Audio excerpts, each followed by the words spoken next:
Hey guys, welcome back to the kitchen.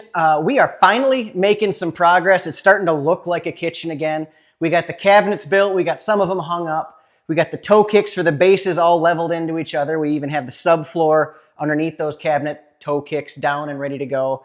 And as of the intro that you just watched, the membrane for the heated floor is now stuck to the ground. That process went pretty well. I was a little bit, not nervous about it, but just dreading it, not looking forward to it at all. And we had pre-cut everything. We laid it out, we marked it out, we notched things out, pre-cut it, and it all went down really well. I just had to trowel on some thin set it down. We were good to go there. You can see there's maybe a few spots. There's the fridge, there's the oven, there's a future cabinet that's coming a little bit later. There's no reason to put let's say that differently. You put the membrane everywhere because that keeps your floor the same height. Or you have to shim that, you have to space that up to match the height of the membrane, which is kind of like a 1/4 inch, but with the thin set underneath it, it's just a little bit higher than that. We ended up using every single scrap of this stuff that we had. A few spaces have just like little 2-stud strips. We didn't want to buy more than we needed to, and we got it right down to the wire. So for the fridge, for the stove, for that cabinet, I actually have to go cut a really thin sheet of probably the same OSB will match up here, just to bring that up to match the height of the orange membrane that you see here. But the next step is to take the wire, you see this big roll of wire in here, and serpentine it back and forth and run it all around this thing like a game of Snake, because you want it to go everywhere without crossing over itself. And that's what actually puts heat into the floor. But before I can run it all over the place, I have to get that wire up into where the power comes from and the thermostat is. So I've already put just a piece of wire in here that I can tie onto, and that goes up a piece of conduit, and I'll pull it in there, and then I can start kind of whipping it around and see how it's going to lay out.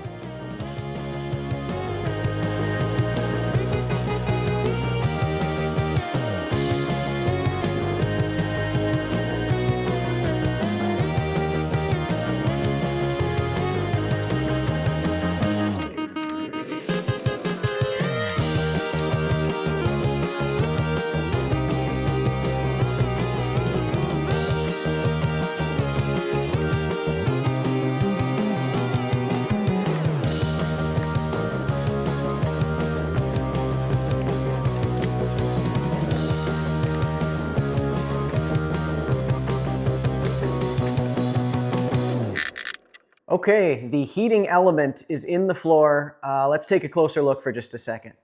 Starting at where the thermostat goes in, we've got 2 different sensors and the power element. Now, what's nice about, again, this is that Schluter brand that comes with 2 different heating sensors, and you put those into 2 different spots in the floor. Keep them centered in between your heating wire. If one of these were to fail, and you only had one, you would have to peel up your tile floor to put a new one in there. So Schluter sends you 2 of them, and you put both of them in, and only one of those gets wired into the thermostat at the start, and if it ever fails, you have a backup in place. I think that's a pretty good idea. The other thing is, so there's where the wire that goes into the box, some kind of a coupler thing. You have to cut out the membrane a little bit to get it sunk down into the floor so that the tile will go over it. And they tell you in the instructions, go ahead and use some hot glue to hold stuff down if you need to. So starting there, we zigzag around all the way around the kitchen. I change directions, and then I come all the way back over here. When you're laying the membrane down, they tell you to try to keep things lined up between sheets. So here's a seam between sheets, and that's pretty well lined up. This one got off just a little bit, but it doesn't matter. There's just a short little jog there. So let's just kind of take a look at where we're laid out here. You're supposed to stay at least 3 inches away from the different infrastructures and appliances and stuff. So the refrigerator is going to come to about here. It's going to cross that line by just a little bit. So this is far enough away there. This is a weird little gap. You might have a cold foot spot right there, but I didn't want to run this all the way down because that's too close to the fridge. And I didn't want to stair step it over a little bit because then you kind of stair step a lot of stuff. So we just left a gap there. And that's okay because it bought us a few more inches on the back side of this. So same gap, dishwasher and island, and all the way over to the other side. Here on the stove sticks out a little bit, so we bumped back a little bit more. And then we zigzag back and forth over here. Now, this about 12 inches out from there is going to end up being a bar. So I didn't really want to put it that close to the backside of the island, thinking no one's ever going to put a foot there. But we ended up with a zigzag right here. And to jump over one more time would have left too big of a gap. So a lot of it was just kind of splitting the difference, hedging your bets, that sort of thing. And then you can see where I end right there. That's the very end of the wire. So I put this little bit of a jog right here to keep a little bit more heat right next to the last edge of that cabinet, and that's the end of it. Now, I think I mentioned this earlier, trying to save a little bit of money. We didn't want to buy any more membrane than we absolutely had to, and we got through the entire thing. That worked just great, but I did have to space it up a little bit. So here, if I get real low, maybe you can see I stuck a piece of OSB down to bring it up to flush with this. So here's where a pantry type cabinet's gonna go. Here's the stove. That's just nice and flush. The dishwasher actually got some membrane because we had a chunk left over that was exactly that size, and that worked pretty well. And then same thing here, right underneath the refrigerator. You need to have that built up to match this, but I didn't need this under there because that would just cost me more money to buy another sheet of this stuff. So all of this went down, and then we had to get the electrical inspector back in here to make sure that it was right before we put tile over the top of it. And he has already been here. I've got my little certificate inside this box that says, yep, you're good to go.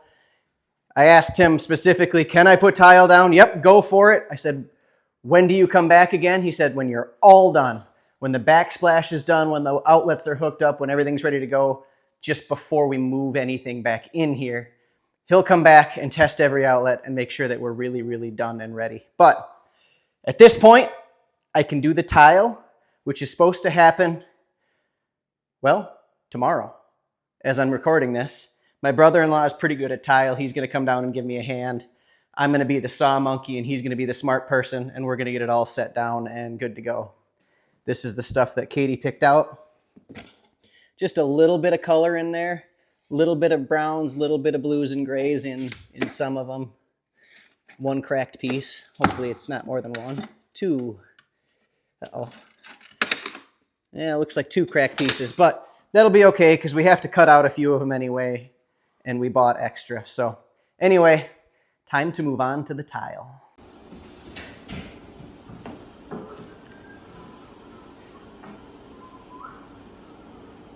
Do you think you should be wearing your house Crocs? Oh no, I don't have my work Crocs on. Oh jeez. How embarrassing.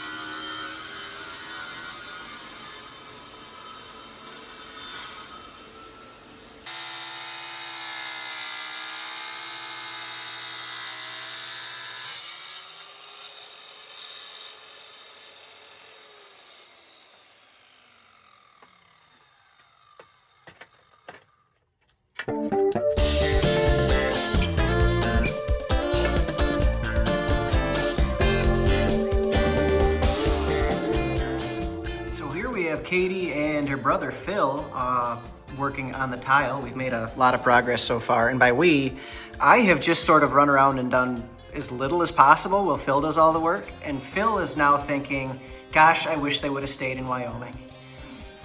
The further away from me, the better. Oh, moment of truth, guys. That's pretty darn.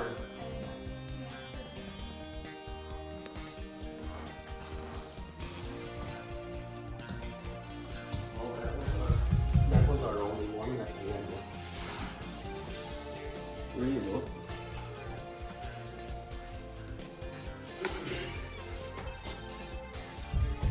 Now that I'm looking at it, I kind of like it with the yellow and red in it. Should we like get yellow and red grout to run between the tiles? Then it could really be a McDonald's. Does indicate it looks like a McDonald's kitchen floor.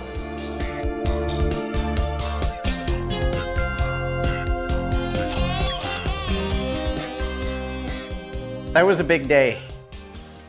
Pretty much 12 straight hours of all hands on deck, laying tile. Huge thanks to Phil, my brother-in-law. He very willingly came and helped out. He's no professional. He'll be the first one to tell you that, but he did a way better and way quicker job than I would have done by myself. I told him, thank you so much. I'm not gonna tell you I wouldn't have done it or couldn't have done it without you, but it would have taken 4 times as long and a lot more creative swearing to get the job done. So to have him come, put together a plan of what the layout should get to, because there's a lot of thinking ahead to make sure that you don't end up with a tiny little strip here, a big strip there, or whatever. So the night before we thought out the layout, then the next day we just hit the ground running, and he did all the hard stuff. Katie was in here doing a lot of that with him. Even my oldest kid was outside mixing buckets of thin set as we needed to get it in here and keep on moving. I kind of was just the go-between. I would do a little of this and a little of that and go outside and help. And I was also the cut monkey. My thing was running the wet saw, which I kind of enjoy that a little bit. And everything came out really, really nice. And then we didn't take the next day off. We just stayed all the way out of here. We wanted to make absolutely sure that the thin set underneath these tiles was going to be dry and stuck and good to go. And it looks fantastic. Katie spent a lot of time making sure that we didn't end up with any single tile, because I don't know if there were 8 different patterns or more than that, but making sure that none of the patterns were any too close to each other so that it looks completely random instead of looking like there's a pattern through here, and it worked really well. The other thing is, rather than doing half and half, I don't know what you can see over there, rather than having the split be in the middle of the next tile, we did it in 1/3, 2/3. And I think that was a good call. It was a little bit more complicated to get it started, but once we had the rhythm going, I like the look of that a lot. If you're standing kind of at the camera side, you're not angled right so you can't see, but every one of these grout lines is perfectly straight because we use the laser, not every time because those spacers work really well, but we bumped the laser over every 4 feet or something like that just to confirm that we were going straight. And then with that 1/3, 2/3, you really don't end up knowing that there's even a line this way because it gets interrupted by 2 tiles before you hit it again.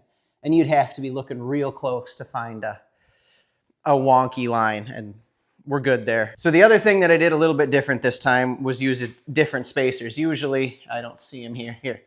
In the past, I've used these dumb little plus signs and putting them in between the tile this way. That's a 1/4 inch, put them in that way, that's an 1/8 inch, and they just are what they are, and they fall and they slip and they get stuck, and they work, but they're cheap. This time, there's 300 of these out here. I bought a 300 piece box of the spacers and a 300 piece box of the wedges, and these go in, I'm gonna put this in my pocket, these go in between the tile, and the tile gets set down. There's normally a foot on it. I've already broken this piece off. You put a foot down, or you put the tile on each side of the foot, and then you take the wedge, and that references off of the top of each of those 2 pieces of tile, and then it pulls them up flush with each other. So sometimes you can have tile be off by a little bit. With that thing, it pulls it up flush, and I've been walking around here on the seams, and I can't tell when I move from one tile to the next. There just are no lips. So this wedge thing is way better.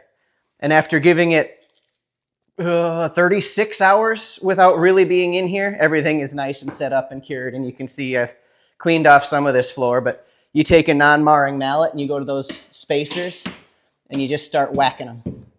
That one had a lot more thin set around it, so it didn't come off easy, and just keep whacking them. And then it breaks that foot off, and that stays in there forever. And the wedges you could reuse, and you throw the top red part away and buy more for the next time. And I'm hoping there's not a next time.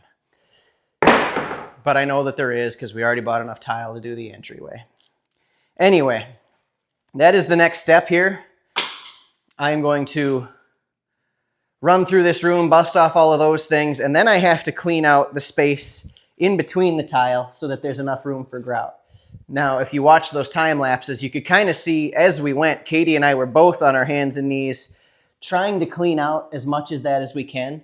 And we learned that from the upstairs bathroom. We just sort of set the tile and ran away without cleaning it up, and that became a real pain. I had to buy kind of this grout removing tool, this little knife thing, diamond tipped right there, and you'd take this and you'd have to go between all of the tile and scrape out that thin set. Not all of it, just enough to get it down low enough that the grout would sit down in there. And so you can kind of see, you can't, but I can.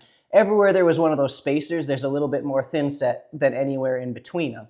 So I've still got to come back and clean some of this out, but that bathroom upstairs, every inch of it had to get cut back with this thing, and that was the worst part of the whole job. So in addition to cleaning this out and making it easier from the start, I also grabbed a grout cleaning blade for my oscillating tool. So rather than having to sit there and scrape it out by hand, I can just zerp, zerp, zerp, and just sort of sand it out with this thing. So break off these bits, use this to clean out the grout lines wherever I need to, which hopefully isn't too much, and then come back through here and start putting grout in the grout lines. We're not done, but we're getting close.